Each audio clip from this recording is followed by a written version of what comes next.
തിരുവനന്തപുരത്തുള്ള ബോണക്കാട് രാത്രികാലങ്ങളിലെ അലർച്ചകളും കരച്ചിലും ഒക്കെ കേട്ടിട്ടുണ്ടെന്ന് വിശ്വസിക്കുന്ന കേരളത്തിലെ മോസ്റ്റ് ഹോണ്ടഡ് പ്ലേസ് ആയിട്ടുള്ള 25 GB ബംഗ്ലാവുള്ള ഒരു ഉൾഗ്രാമം. ഇപ്പോൾ ഇവിടേക്ക് വരണമെങ്കിൽ പ്രത്യേക പെർമിഷൻ എടുക്കണം. ഇല്ലെങ്കിൽ KSRTC ബസ്സിൽ മാത്രമേ വരാൻ പറ്റുള്ളൂ.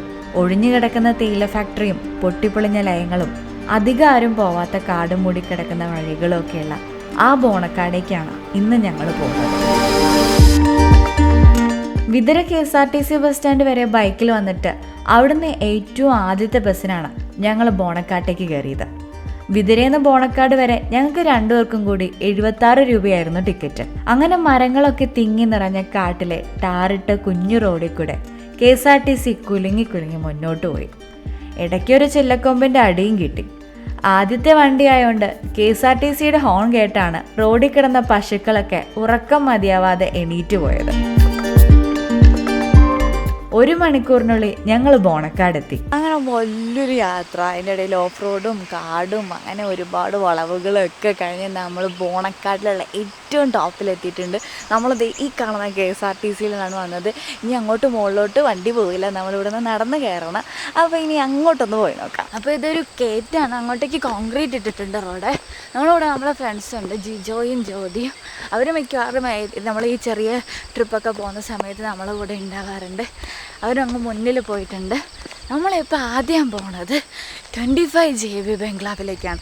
നമ്മൾ കുറേ പണ്ട് തൊട്ടേ കേട്ടിട്ടുള്ളതാണ് ഈ 25 GB ബംഗ്ലാവിനെ കുറിച്ച്. അതായത് most haunted place in Kerala എന്ന് സെർച്ച് ചെയ്യുമ്പോൾ അതിൽ കാണുന്ന ഒന്നാണ് ഈ 25 GB ബംഗ്ലാവ് എന്ന് പറയുന്നത്. അത് കാണാനാണ് നമ്മളിപ്പോൾ പോണത്. കുറച്ചങ്ങോട്ട് നടന്നപ്പോൾ തലയിൽ വെള്ള നിറവും നീണ്ട വാലും ഒക്കെയുള്ള കുറേ കുരങ്ങന്മാർ അവരുടെ ഫാമിലിയൊക്കെ ആയിട്ട് രാവിലത്തെ ഭക്ഷണം തപ്പി പല മരത്തിലേക്ക് ചാടി പോകുന്നുണ്ടായിരുന്നു. നമ്മളങ്ങനെ നടന്ന് കോൺക്രീറ്റ് റോഡ് കഴിഞ്ഞ് ഇപ്പോൾ നല്ല ഓഫ് റോഡ് തുടങ്ങിയിട്ടുണ്ട്. കുറേ നേരമായി ബംഗ്ലാവും തപ്പി നടക്കണം. ബംഗ്ലാവ് കാണുന്നില്ല. ഒരു ദേവദാരു ഉണ്ട്, ദൂരേന്ന് കാണാമെന്നൊക്കെയാണ് പറഞ്ഞിട്ടുള്ളത്. അപ്പോൾ ആ ദേവദാരു നോക്കി പോവുകയാണ്. പക്ഷെ നല്ല കയറ്റാണ് കേട്ടോ, കയറിക്കോണ്ടിരിക്കുക. ദേവദാരു കണ്ടില്ലേലും പെട്ടെന്ന് എന്തോ പ്രത്യേകതകൾ ഉണ്ടെന്ന് തോന്നിക്കുന്ന 2 കാട്ടുചെമ്പം കണ്ടായിരുന്നു വഴിയിൽ. പണ്ടാരെങ്കിലും ഒരുമിച്ച് കൊണ്ട് നട്ടതായിരിക്കും. അതും അല്ലെങ്കിൽ ഒരു വേരിൽ നിന്ന് കിളുത്തതാവും. അതിലൊന്നില് ഒരു വേല് ചാരി വെച്ച് താഴെ വിളക്കും വെച്ചിട്ടുണ്ട്.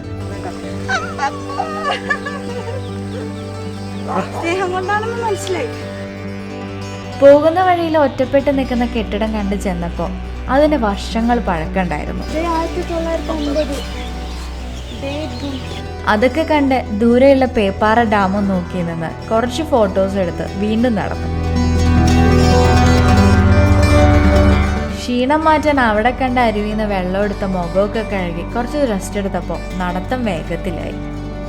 അങ്ങനെ നമ്മൾ ഏകദേശം 1 മണിക്കൂറോളം നടന്ന് ബംഗ്ലാവിൻ്റെ അവിടേക്കുള്ള റോഡൊന്നും അല്ല കേട്ടോ, ഒരു വഴി, ആ വഴിയിലെത്തിയിട്ടുണ്ട്. അങ്ങനെ അതിലേക്കൂടെ നടക്കുകയാണ് നമ്മളിപ്പോൾ.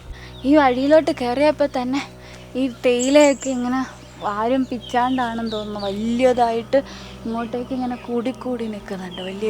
ഒരു കവാടം പോലെയൊക്കെ നിൽക്കുന്നുണ്ട്. ചെറുതായിട്ടൊരു പേടി തോന്നിപ്പിക്കുന്നൊരു പ്രതീതി, പക്ഷെ നമുക്ക് പേടിയൊന്നുമില്ല. ആ വഴിയിലൂടെ ഇത്തിരി നടന്നപ്പോഴേക്കും ഞങ്ങൾ ബംഗ്ലാവിൻ്റെ ഗേറ്റിൻ്റെ മുന്നിലെത്തി. നമ്മൾ ആ വഴിയിൽ നിന്ന് ഇച്ചിരി നടന്നപ്പോഴത്തേന് ബംഗ്ലാവിൻ്റെ ഗേറ്റ് കണ്ടിട്ടുണ്ട്. ഈ ഗേറ്റിൻ്റെ ഇവിടെ തന്നെ ഇപ്പുറത്തൊരു റൂമാണ് വരുന്നത്. അത് എന്തോന്ന് അറിഞ്ഞോട്ടെ, ഇവിടെ ഒരു ബിൽഡിങ് പോലെ ഉണ്ട്. എന്നിട്ട് അത് കടന്നിട്ട് വേണം അങ്ങോട്ട് പോകാൻ. ഇതിൻ്റെ ഇപ്പുറത്താണ് ഗേറ്റ്. ഇവിടെ എഴുതി വെച്ചിട്ടൊക്കെ ഉണ്ട്, ബിൽഡ് 1951 എന്നൊക്കെ എഴുതി വെച്ചിട്ടുണ്ട്. നമുക്കകത്ത് പോയി നോക്കാം. ഇവിടെ എല്ലാം കാട് മൂടി കിടക്കുന്നുണ്ട്. പക്ഷെ നമ്മൾ ദേവദാരു കണ്ടില്ല. ദേവദാരു ഉണങ്ങിക്കിടക്കുകയാണെന്ന് തോന്നുന്നു. ഇതിൻ്റെ ഉൾവശമൊക്കെ ഇവിടെ നിന്ന് കാണാം. അവിടെ എന്താണ്ടൊക്കെ വരച്ച് വെച്ചിട്ടുണ്ട് പേടിപ്പിക്കാൻ വേണ്ടിയിട്ട്. പക്ഷെ നമ്മൾ പേടിക്കുന്നൊന്നുമില്ല. ഇതാണ് ഇതിൻ്റെ ഫ്രണ്ട് ഏരിയ എന്ന് തോന്നുന്നു. ഇതാണ് ഞാൻ പറഞ്ഞ ദേവദാരു. നമുക്ക് പേടിയില്ല എന്ന് 100 വട്ടം പറഞ്ഞ് ഞാൻ എന്നെ തന്നെ സമാധാനിപ്പിക്കുന്നുണ്ടായിരുന്നു. അങ്ങനെ പതുക്കെ ആ ബംഗ്ലാവിൻ്റെ അകത്തേക്ക് കയറി. നമ്മളിവിടെ കയറി വരുമ്പോൾ തന്നെ ആദ്യം ചെറിയൊരു സിറ്റ് ഔട്ട് പോലെ സ്ഥലം, പിന്നെ വലിയൊരു ഹാളുണ്ട്. ഈ ഹാളിൽ കയറുമ്പോൾ തന്നെ അതെ ഇവിടെ ഒരു നെരിപ്പോടൊക്കെ ഉണ്ട് കേട്ടോ. പണ്ട് ഭയങ്കര തണുപ്പുള്ള സമയമല്ലായിരുന്നോ? അപ്പോൾ പണ്ട് മാത്രമല്ല ഇപ്പോഴും നല്ല തണുപ്പാണ്. ആ തണുപ്പത്ത് ചൂട് കഴിയാനായിരിക്കും അങ്ങനെ ഒരു സ്ഥലം. പിന്നെ ഇപ്പുറത്തെ സൈഡിൽ നിന്ന് ഒരു എൻട്രി ഉണ്ട്, ആ ഞെരിപ്പോടുള്ള റൂമിൽ നിന്ന് എൻട്രി ഉണ്ട്. ഇവിടെ ഒരു റൂമുണ്ട്, ഇതാണ് റൂം. ഇത് റൂം തന്നെയാണോ എന്ന് അറിഞ്ഞൂടാ. ഇവിടെ ഒരു നെരിപ്പോടുണ്ട്. ഇവിടെ നിന്ന് അതെ ഇങ്ങോട്ടൊരു വ്യൂ ഉണ്ട്, നല്ല അടിപൊളി വ്യൂ ആണ് ഇങ്ങോട്ട്. അത് നമ്മൾ കയറി വരുന്ന വഴിയാണ്, വലിയൊരു വിൻഡോ ഒക്കെ ഉണ്ട് അവിടെ. തൊട്ടടുത്ത് വരുന്നത് കിച്ചണാണ്, ഇതാണ് കിച്ചൺ. ഈ ഏരിയയിൽ നിന്നിട്ടാണ് സായിപ്പും ഫാമിലിയും പണ്ട് കുക്ക് ചെയ്തിരുന്നത്. ഇവിടെയൊക്കെ എന്തെങ്കിലും ഉണ്ടോ എന്തോ ഒന്നും കാണത്തില്ലായിരിക്കും, ചിലപ്പോൾ കഥയൊക്കെ ആയിരിക്കും. അതായത് പണ്ട് ഇവിടെ ഒരു സായിപ്പ് ഉണ്ടായിരുന്നു എന്നോ, സായിപ്പിൻ്റെ മോള് ഇവിടെ നിന്ന് മരിച്ചുപോയി. അങ്ങനെ മരിച്ചു കഴിഞ്ഞാൽ എന്നെ ഫോളോ ചെയ്യുന്നുണ്ടോ? ഒന്നെങ്കിൽ വർത്താനം പറഞ്ഞോണ്ട് പോവാ, അല്ലെങ്കിൽ അവിടെ എവിടെയെങ്കിലും നിൽക്കും ഒരു സ്ഥലത്ത്. ഇതാണ് പുറകുവശം.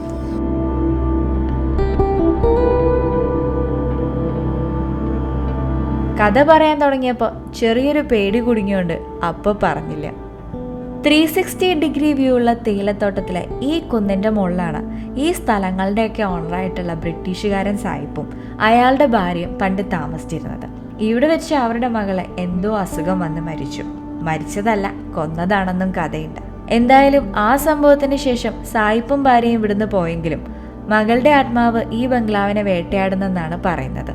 ആ ഇടയ്ക്ക് ഇവിടെ പല കുടുംബങ്ങളും താമസിക്കാൻ വന്നെങ്കിലും ബംഗ്ലാവിലും പരിസരത്തും ആരോ ബ്രിട്ടീഷ് ഉച്ചാരണത്തിലുള്ള ഇംഗ്ലീഷ് പറയുന്ന ശബ്ദം കേൾക്കുകയും കണക്ഷൻ ഇല്ലാഞ്ഞിട്ടും ലൈറ്റ് മിന്നതായി തോന്നുകയൊക്കെ ചെയ്തപ്പോൾ അവരൊക്കെ ഇവിടുന്ന് പോയി. ആ സമയത്ത് ബംഗ്ലാവിന്റെ ചുറ്റും ഒരു കുട്ടിയുടെ നിഴല് കണ്ടുവെന്നും ഗ്ലാസ് പൊട്ടുന്ന സൗണ്ട് കേട്ടു എന്നൊക്കെയാണ് പറഞ്ഞിരുന്നത്. പക്ഷെ ഇപ്പോൾ ഉള്ളവരൊന്നും അതൊന്നും വിശ്വസിക്കുന്നില്ല കേട്ടോ. ഇവിടെ ഇപ്പം നമ്മൾ ഏകദേശം 2 മുറിയിൽ കയറി. ഇതാണ് മാസ്റ്റർ ബെഡ്റൂം എന്ന് തോന്നുന്നു. കാരണം ഇവിടുത്തെ വ്യൂ ആണ് അടിപൊളി വ്യൂ, നല്ല പുറത്തോട്ട് നല്ല അടിപൊളി വ്യൂ ഉള്ളത് ഇവിടെ നിന്നാണ്. ഈ ഒരു വ്യൂ എന്ന് പറഞ്ഞാൽ അത് കണ്ടു, നല്ല വിൻഡോ ഒക്കെ ഉണ്ട് ഇവിടെ. അങ്ങോട്ട് നല്ല വ്യൂ വെച്ചാൽ നല്ല മഞ്ഞൊക്കെ ആയിട്ടുള്ള സ്ഥലം. ഇവിടെ ഒരു ബാത്റൂം ഉണ്ട്. 3 റൂമാണുള്ളത്. 3 റൂമിനും ഒരു ബാത്റൂമും ഒരു കോമൺ ബാത്റൂമുമാണ്. ഇവിടെ ബാത്ടബൊക്കെ ഉണ്ട്, പക്ഷെ അതെല്ലാം പൊട്ടിപ്പൊളിഞ്ഞ് കിടക്കുകയാണ് ഗൈസ്. അപ്പോൾ ഇതാണ് അത്. മുകളിൽ അന്നും ആസ്പെറ്റോസ് ആയിരുന്നു, കണ്ടോ? ആസ്പെറ്റോസാണ് മുകളിൽ. അന്നും ആസ്പെറ്റോസ് ആണെന്ന് അറിഞ്ഞൂടാ, ആയിരിക്കും. പക്ഷേ അന്ന് ബ്രിട്ടീഷുകാർ കെട്ടിയതുകൊണ്ടാണോ എന്ന് അറിഞ്ഞൂടാ. വലിയ കേടുപാടുകളൊന്നും സംഭവിച്ചിട്ടില്ല എന്നാണ് എനിക്ക് തോന്നുന്നത്. കാരണം ഇത്രയും വർഷം പഴക്കമില്ലേ. എന്തായാലും അവർ സമ്മതിക്കണം. കാരണം നമ്മൾ ഇങ്ങോട്ട് തന്നെ കയറി വന്ന് എന്തോരം കഷ്ടപ്പെട്ട. അപ്പോൾ അന്ന് ഇങ്ങോട്ടേക്ക് ഈ ബിൽഡിങ് കെട്ടാൻ വേണ്ടിയിട്ടുള്ള സാധനങ്ങളൊക്കെ എന്തോരം കഷ്ടപ്പെട്ടിട്ടായിരിക്കും അവരെത്തിച്ചത്. നമ്മൾ ഇങ്ങോട്ട് വന്നപ്പോൾ ദേവദാരു, ഈ മരത്തിന് ദേവദാരു എന്ന് തന്നെയല്ലേ പറയും. ഈ മരം നോക്കിയാണ് നമ്മൾ വന്നത്. പക്ഷേ അവിടെ നിന്നൊന്നും നമ്മൾ വഴിയിൽ നിന്നൊന്നും ഇത് കണ്ടില്ല. കാരണം ഇതിൻ്റെ മണ്ട മുറിച്ച് കളഞ്ഞിട്ടുണ്ട്, ലെങ്ത്ത് കുറഞ്ഞു പോയി. ഇതാണ് ആ മരം. ഈ മരത്തിൻ്റെ ചോട്ടിലൊക്കെ ആ പെങ്കൊച്ചിനെ കണ്ടു എന്നൊക്കെയാണ് നമ്മൾ കണ്ട വീഡിയോയിലൊക്കെ പറഞ്ഞത്. കുറച്ച് ചെറുതായിട്ടൊക്കെ ഒന്ന് പ്രൊട്ടക്റ്റ് ചെയ്യാന്ന് പറഞ്ഞാൽ ഇതങ്ങ് പൊളിച്ച് നല്ല ബിൽഡിംഗ് ആക്കാനല്ല. ഇതിൻ്റെ ആ പേടിപ്പിക്കുന്ന സംഭവം അതേപോലെ നിർത്തി കുറച്ച് ക്ലീനൊക്കെ ചെയ്ത്. കാരണം അകത്ത് പശുവിൻ്റെ ചാണകമൊക്കെ കിടപ്പുണ്ട്. പിന്നെ ആൾക്കാരൊക്കെ വന്ന് എല്ലാവരും വരുന്നത് ഇത് എഴുതിയിടാൻ വേണ്ടി വരുന്നതാണെന്നാണ് തോന്നുന്നത്. എന്തൊക്കെയോ എഴുതി വെച്ചിട്ടുണ്ട്. അങ്ങനെയൊന്നും എഴുതി വെക്കാണ്ട് നല്ല വൃത്തിയായിട്ട് സംരക്ഷിച്ചൊരു ആളുകൾക്ക് കാണാൻ പറ്റുന്ന രൂപത്തിലൊക്കെ ആക്കുവാണെങ്കിൽ വളരെ നല്ലതായിരുന്നു. ഇതിൻ്റെ മുന്നിൽ നിന്ന് കഴിഞ്ഞാൽ നമ്മൾ നേരത്തെ പറഞ്ഞില്ല, അതിൻ്റെ ഉള്ളിൽ അകത്ത് റൂമിൽ നിന്ന് നല്ല വ്യൂ ആണ് പുറത്തേക്കെന്ന്. ആ മാസ്റ്റർ ബെഡ്റൂമിൽ നിന്ന്, ആ റൂമിൽ നിന്ന് നോക്കിക്കഴിഞ്ഞാലുള്ള വ്യൂ എന്ന് പറഞ്ഞാൽ ഇവിടോട്ട് ഇവിടെ പേപ്പാറ ഡാം കാണാം. അതുപോലെ തന്നെ ആ ഒരു ഭാഗത്തായിട്ട് ട്രിവാൻഡ്രം സിറ്റി കാണാം. നമ്മൾ അവിടെ നിന്നാണ് രാവിലെ ഇങ്ങോട്ട് എണീറ്റ് വന്നത്. പിന്നെ ഈ മലയിൽ നിന്ന് നല്ല കോട ഇറങ്ങി വരുന്ന വ്യൂ ഉണ്ട്. ഇതൊക്കെ കണ്ടുകൊണ്ടാണ് ഇവരിവിടെ കഴിഞ്ഞിരുന്നത്. എന്ത് രസമായിരുന്നിരിക്കുക അല്ലേ. ഇപ്പം നമ്മളിവിടുന്ന് തിരിച്ചു പോവാണ്. ഇനി നമുക്ക് താഴെ കുറേ കാര്യങ്ങളൊക്കെ കാണാനുണ്ട്. പിന്നെ ഇപ്പോൾ അങ്ങോട്ടേക്ക് പോകാം. നമ്മൾ വന്ന വഴി കൂടെ അല്ല ഇപ്പോൾ തിരിച്ചു പോകുന്ന, വേറൊരു വഴി കൂടെയാണെന്നാണ് പറഞ്ഞത്. അപ്പം നമുക്ക് അങ്ങോട്ട് പോവാം. കഥകളിൽ കേട്ടതുപോലെ അങ്ങനെ ഒരു ആത്മാവ് അവിടെ ഉണ്ടെങ്കിൽ ആ ആത്മാവിന് ശാന്തി കിട്ടട്ടെ എന്ന് പ്രാർത്ഥിച്ച് ഞങ്ങൾ അവിടെ നിന്ന് ഇറങ്ങി. ദൂരം കൂടുതലാണെന്ന് കരുതി വന്ന വഴി മാറ്റിപ്പിടിച്ച ആരും പോകാത്ത ഏതൊക്കെയോ വഴി കൂടെയാണ് തിരിച്ചിറങ്ങിയത്. വിശപ്പ് എല്ലാവർക്കും പ്രശ്നമായപ്പോൾ വഴിയിലൊരു മരച്ചോട്ടിലിരുന്ന് കയ്യിലിരുന്ന പേരക്കയൊക്കെ കഴിച്ച് പതുക്കെയാണ് താഴെ എത്തിയത്. നമ്മൾ താഴത്തെത്താനായിട്ടുണ്ട്. ഇവിടെ റോഡ് കാണാൻ തുടങ്ങി. അവിടെയാണ് നമ്മുടെ എന്താ പറയുക ബോണക്കാട് ഗ്രാമം ഇരിക്കുന്നത്. ഇപ്പം നമ്മൾ ആ ഗ്രാമവും കഴിഞ്ഞ് അങ്ങ് മുകളിലാണ് കയറിപ്പോയത്. അവിടെയാണ് സായിപ്പ് ബംഗ്ലാവ് വെച്ചത്. ഇനി നമ്മൾ വീണ്ടും ഇറങ്ങി ഇപ്പം താഴെ എത്തിയിട്ടുണ്ട്. ഇപ്പം നമ്മളൊരു ജംഗ്ഷനിലാണുള്ളത്. അതായത് നമ്മൾ അതിൻ്റെ മുകളിൽ നിന്ന് ഇറങ്ങി താഴെ എത്തി. ഈ വഴി കൂടെ നേരത്തെ KSRTC അങ്ങ് വരെ പോയിരുന്നു. ഈ ജംഗ്ഷൻ്റെ ഇവിടെ ഒരു പോസ്റ്റ് ഓഫീസും പിന്നെ അതുപോലെ ഒരു സ്റ്റാഫ് ക്ലബ്ബൊക്കെ ഉണ്ട്, പഴയൊരു ബിൽഡിങ്ങൊക്കെ ആയിട്ട്. ഇനി ഇവിടെ നിന്ന് അങ്ങോട്ട് പോയാൽ വേറെ ടീ എസ്റ്റേറ്റ് ഒക്കെ ഉണ്ട്. അപ്പോൾ അത് കാണാൻ പോവാണ് നമ്മൾ. അങ്ങനെ നമ്മളത് ടീ എസ്റ്റേറ്റിൻ്റെ അവിടെ എത്തിയിട്ടുണ്ട്. ഇവിടെ കുറേ ബിൽഡിംഗ് ഉണ്ട് കേട്ടോ.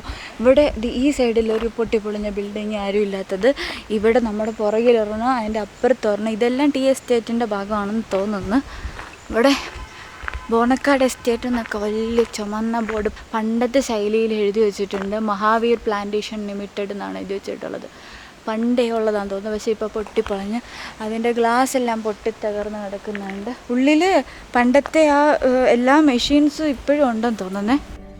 ഇവിടെയാണ് അഗസ്ത്യാർകൂടം ട്രക്കിങ്ങിന്റെ സ്റ്റാർട്ടിംഗ് പോയിന്റ്. തൊട്ടടുത്തുള്ള തോട്ടിൽ വെള്ളം കുറവായോണ്ട് അതിലിറങ്ങി കൈയും കാലും ഒക്കെ കഴുകി നേരെ ഫുഡ് കഴിക്കാൻ പോയി. അങ്ങനെ വെള്ളച്ചാട്ടത്തിൻ്റെ അവിടെ നിന്ന് നമ്മൾ തിരിച്ച് ഇറങ്ങി ബസ് വരുന്ന സ്ഥലത്ത് എത്തിയിട്ടുണ്ട്. കൊണ്ടുവിട്ടപ്പോൾ ഇച്ചിരി മുകളിലാണ് കൊണ്ടുവിട്ടത്, പക്ഷേ തിരിച്ചു പോകുമ്പോൾ ഇവിടെ വരെ എത്തുള്ളൂ. അപ്പോൾ ഇവിടെ ഒരു ടീ ഷോപ്പുണ്ട്. അവിടെ നമ്മൾ അങ്ങോട്ട് പോയപ്പോൾ KSRTCയിലെ ചേട്ടന്മാരോട് പറഞ്ഞിട്ട് ഇവിടെ ഊണ് പറഞ്ഞിട്ടുണ്ടായിരുന്നു. അപ്പോൾ ഊണ് കഴിക്കാൻ വേണ്ടി വന്നതാണ്. ഒരു കുഞ്ഞ് ഹോട്ടൽ, ഒരു നാടൻ ഹോട്ടലാണ്. നമുക്ക് പോയി ഫുഡ് കഴിക്കാം. സംഭവം ഒരു കുഞ്ഞി കടയാണെങ്കിലും ഇവിടേക്ക് വരുന്നവർ ഒരു ചായയെങ്കിലും കുടിക്കാതെ പോവാറില്ല. എല്ലാം അടുപ്പിൽ വെച്ചിട്ടാണ് ഉണ്ടാക്കണത്. പുറത്തൊരു മഴയും വിശന്ന് പൊരിഞ്ഞ അവസ്ഥയായോണ്ട് പ്ലേറ്റിലിട്ട ചൂട് ചോറ് പെട്ടെന്ന് തന്നെ കാലിയായി. രാവിലെ ഒന്നും കഴിച്ചില്ല. ഇതിന് നേന്ത്രപ്പഴവും പേരക്കൊക്കെ മാത്രമേ കഴിച്ചുള്ളൂ. ഉച്ചയ്ക്ക് ചോറ് കഴിച്ചാൽ എന്തൊരു ആശ്വാസം. അങ്ങനെ നമ്മൾ ഭക്ഷണമൊക്കെ കഴിച്ച് നല്ല അടിപൊളി ഫുഡായിരുന്നു കേട്ടോ. വിശന്നിരിക്കുകയായിരുന്നു. അപ്പോൾ ആ സമയത്ത് നല്ല ചൂടാവി പറക്കുന്ന ചോറും മീൻകറിയും സാമ്പാറും നല്ല ബീട്രൂട്ട് ഉപ്പേരി അച്ചാറും ഓംലെറ്റും ഒക്കെ ഉണ്ടായിരുന്നു. നല്ല ചായയും കൂടി കിട്ടിയിട്ടുണ്ട്. ഇവിടെ വന്നു കഴിഞ്ഞാൽ നമുക്ക് ഫുഡൊക്കെ കഴിക്കണമെങ്കിൽ ഇവിടെ വന്ന് പറയണം നേരത്തെ. രാവിലെ പറഞ്ഞു കഴിഞ്ഞാൽ നമുക്ക് ഇവിടെ നല്ല ഫുഡ് കിട്ടും. അതുപോലെ തന്നെ രാവിലെ കഴിക്കാനാണെങ്കിൽ ഇവിടെ ഫുഡ് ഉണ്ടാവും. ഇനി നമുക്ക് വേണമെങ്കിൽ നേരത്തെ വിളിച്ച് പറയാം. അതിനുള്ള നമ്പർ ഞങ്ങൾ താഴെ കൊടുക്കാം കേട്ടോ, ഡിസ്ക്രിപ്ഷനിലുണ്ടാവും. ഇനിയിപ്പോൾ നമ്മൾ ബസ്സിന് വേണ്ടിയിട്ട് വെയിറ്റ് ചെയ്യാണ്. ബസ് വന്നു കഴിഞ്ഞാൽ നമ്മൾ നേരെ തിരിച്ച് പോവുകയാണ്. Bye bye.